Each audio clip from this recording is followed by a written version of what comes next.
Hi, I'm Liz. And I'm Chris. And we're Adulting in Theme Park Land. Today we're checking out Jock Lindsey's Hangar Bar in downtown Disney Springs. Yeah, so let's go in, have some drinks, try some of the food, and see how things are. Yeah, so come on with us. Okay.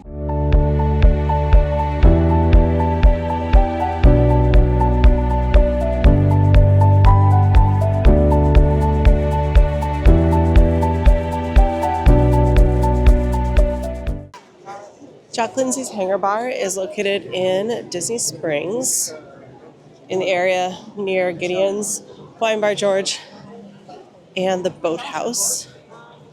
And seating here is basically denoted like come find your own seat when you get here. So it's a bit of a challenge sometimes, but it's definitely worth it.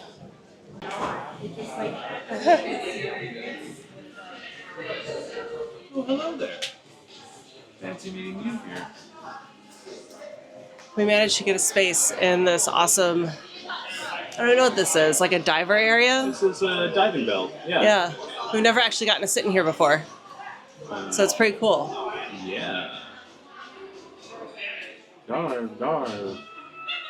Prepare vows to dive, dive. It's a really great space if you have like a group or you want like some like a nice privacy. Or you're just two people wanting to get away from it all. Yeah, and the main bar is just right over here. Jock Lindsey's also has a beautiful outdoor space if you can't find space inside. This is great. Boat. And another bar out here. And one thing I love about it is it has like some odd food stuffs that you could try listed on the menu up there.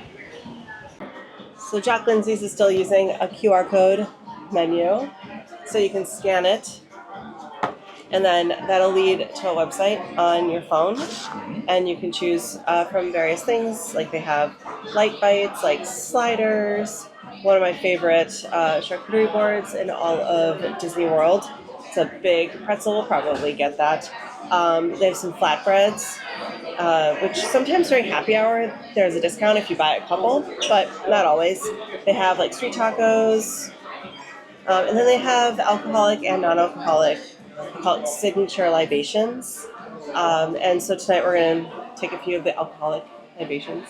Yeah. And we'll show you what we get. Yeah, it should be good. Mm-hmm. So we wait for our food. I thought I'd talk about some of my favorite Easter eggs here.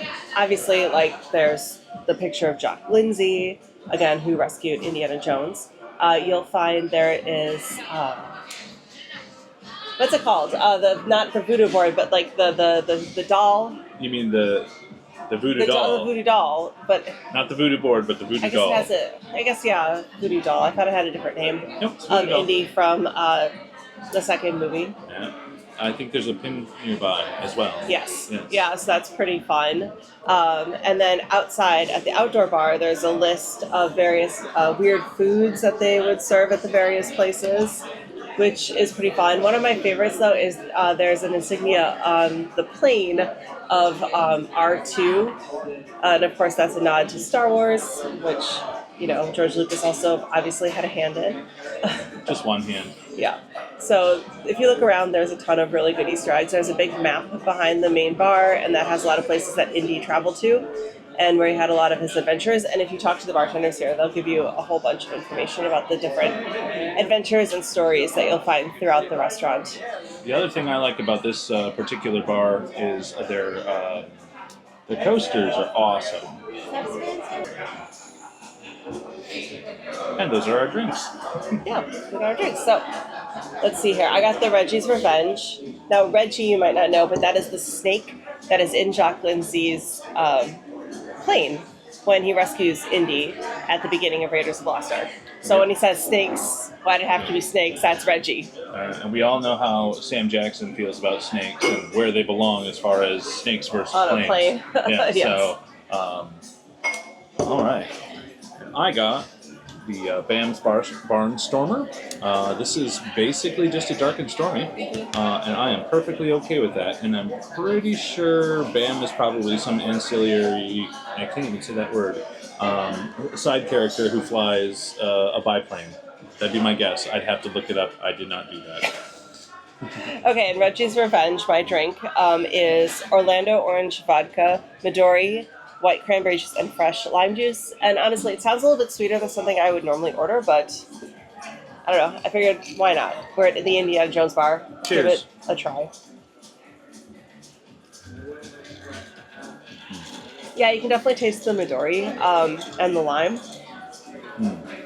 It's definitely not my at my normal go-to, but I love the fun mug. The mug is awesome. It's got a little pouring spout and so forth. So, Come I'm for the happy with it. atmosphere. Stay for the fancy drink glasses. Yep, I'll take a themed cup. My dark and stormy is actually a little bit more dark than it is stormy. Is to say that there is more rum in this than there is ginger beer. And I'm okay with that. I like a rum-forward drink, and that's exactly what you get when you order this. Perfect. Yeah. Cheers. Cheers again. Clink. A quick warning for anyone watching. This upcoming segment gets a little gross because we talk about some unique foods around the world that are a little bit different than what we Americans may normally eat. So if this might gross you out a little bit, you may want to skip ahead. Okay, so Chris, if we were sitting outside at the outdoor bar, there's, like I said, this menu of all these weird foods. Yep. So I want to see what you would eat and what you wouldn't. What would I actually eat or off of the weird menu? What some of it we have. Okay, well let's start the game here. The first thing is the casu marzu. It's a maggot cheese. So would you eat a maggot cheese? So, one, I know this isn't made up. I know this cheese does exist. This is a real thing. I feel like it's Malaysia or something. I don't know. It doesn't say. It doesn't say, but this is a real cheese. Maybe it doesn't. I just can't read it on here. I think I've seen someone eat this before on television, and it looks disgusting because the maggots, some of them are still alive and moving around. So I'm going to say no on that. Yeah, anything with maggots, I'm definitely I love no. cheese, but if they're still moving around, definitely not. If they're not moving around and I close my eyes and stick it in my mouth, maybe. That's a definitely not. But if they're still alive and they're still eating their way through the cheese, that's a no for me. Yeah, no. Okay, So, the next. second one on the list is guinea pig soup.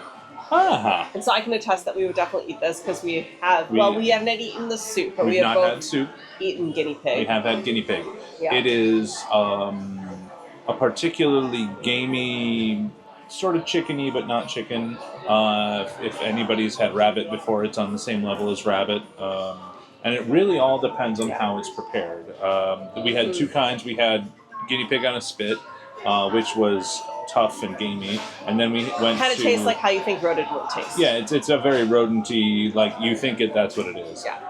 And then we had basically. We went to one of the top 50 restaurants in the world called Astrid y Gaston in Lima, in Peru. So the first one we had in Cusco at a very local place, and this one we had in Lima at one of the best restaurants in the world, and it tasted like pork belly, and it was fantastic. Absolutely amazing. So that was actually our first guinea pig, which kind of think spoiled us. Preparation matters. Yes. Whenever you're eating any weird meats, preparation matters. 100%. Okay. So. Yeah.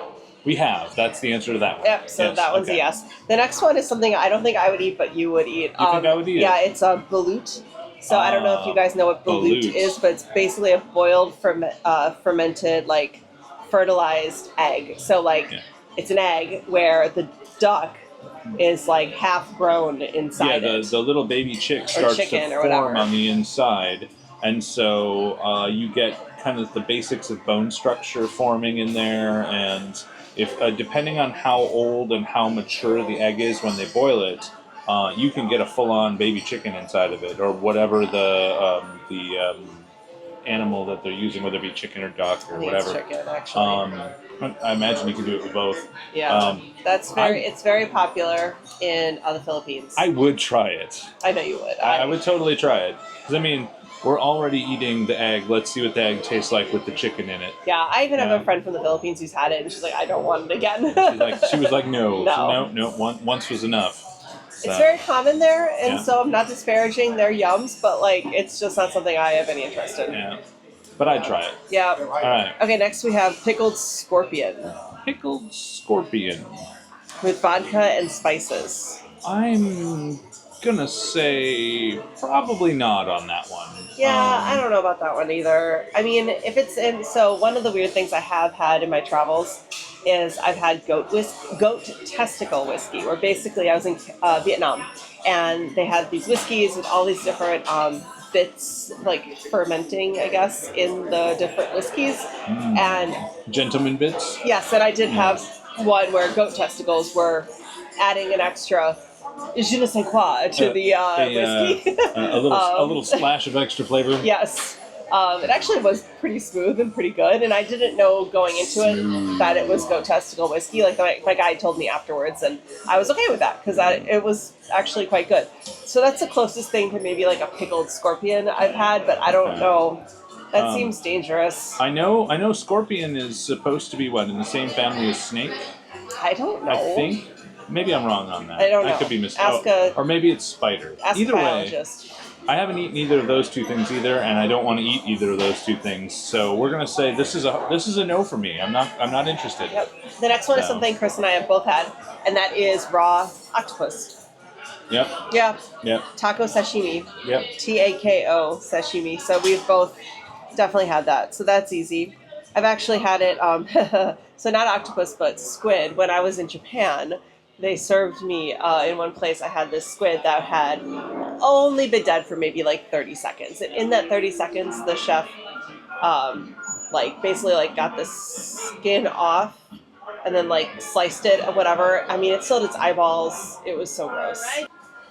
So yeah, it was disgusting, and it was still kind of moving. So yeah, moving is not how I like to eat my food. I prefer my food to not be alive when I stick it in my mouth. Yeah. The next one I think we both had, which is just fish roe.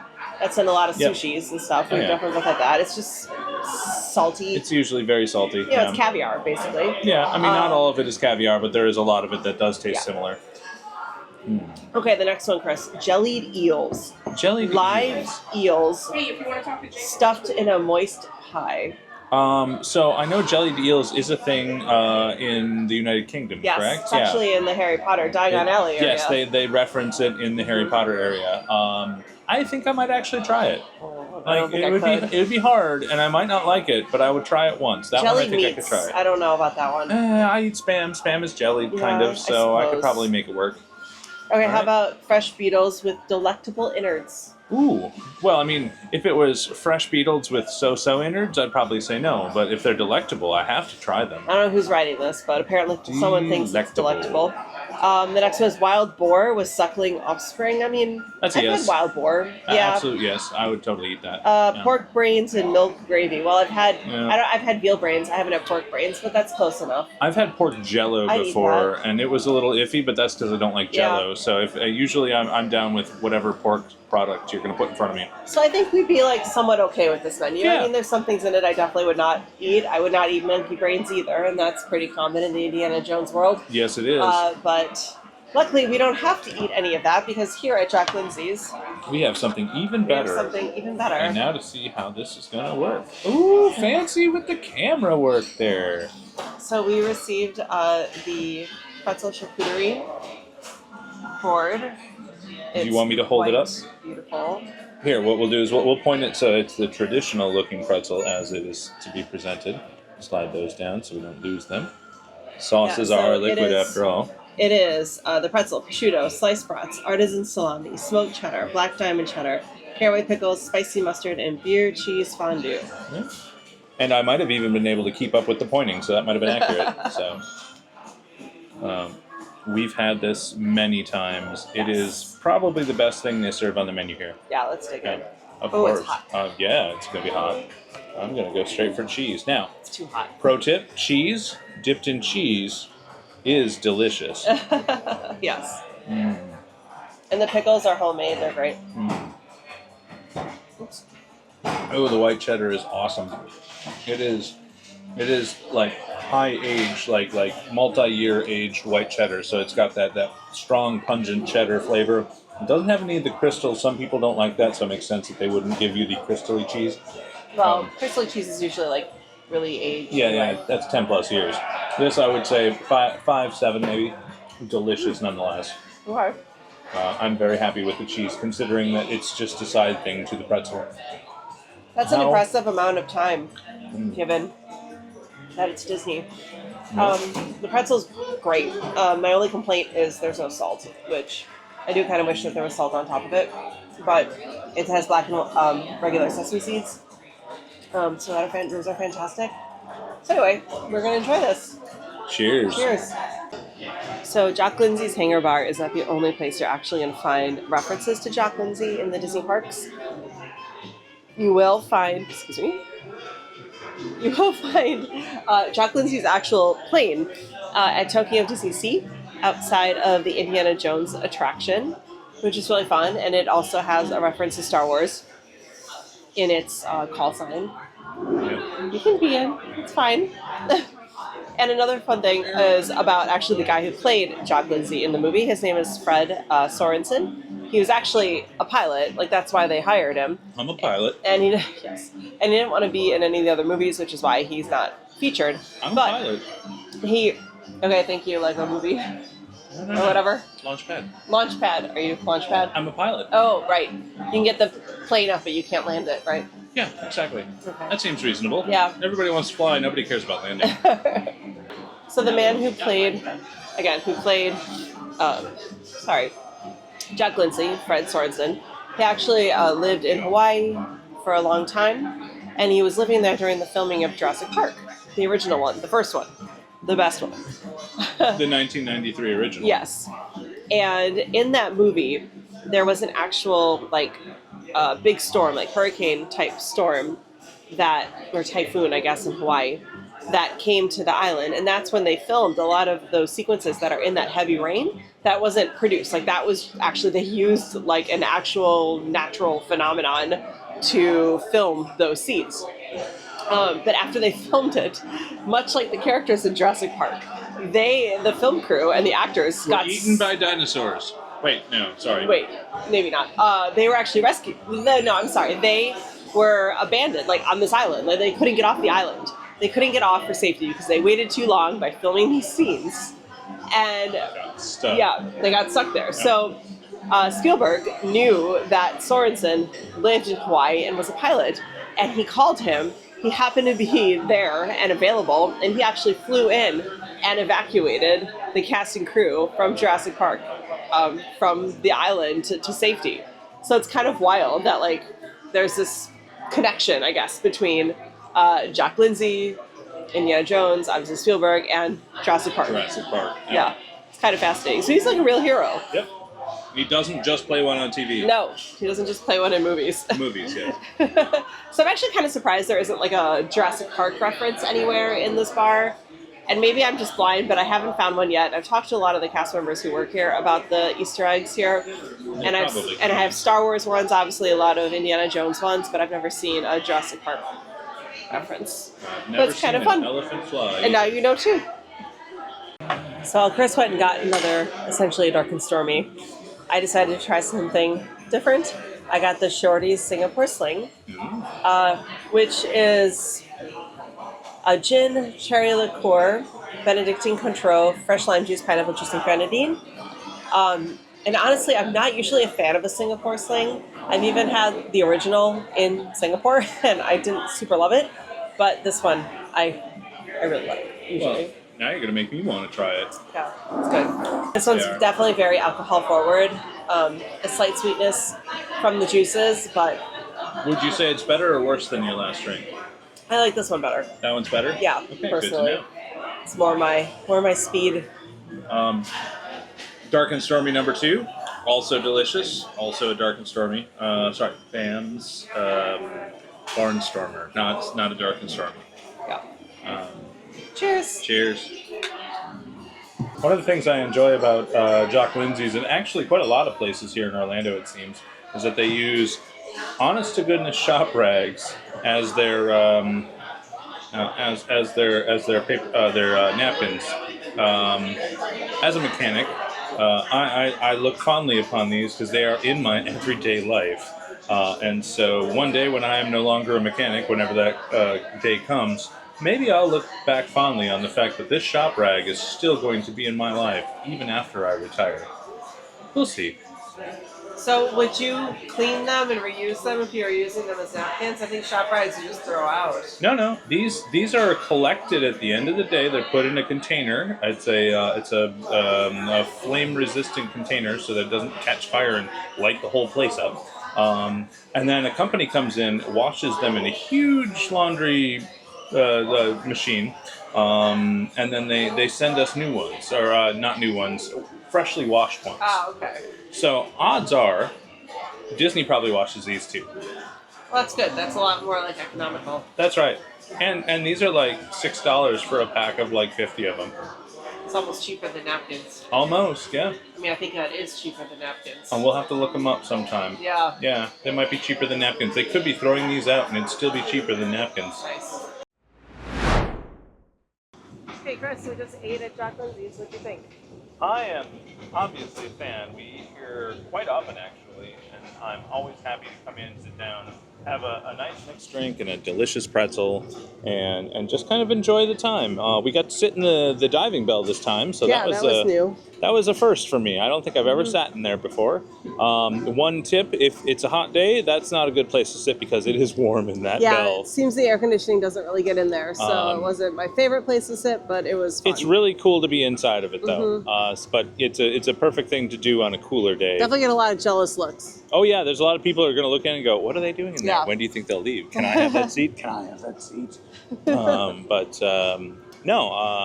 Jock Lindsey's on the whole is a great place to get a drink. It's a great place to get a snack. We've had a lot of their appetizers before, and they do change slightly from time to time, and they're always delicious. Always, Yeah, always. a banger. Highly recommend it. And yeah, it was a great time. So I've been Liz. I've been Chris. And we've been Adulting in Theme Park Land. Land. If you like this video, please like and subscribe. What she said. See you later. Bye. Bye.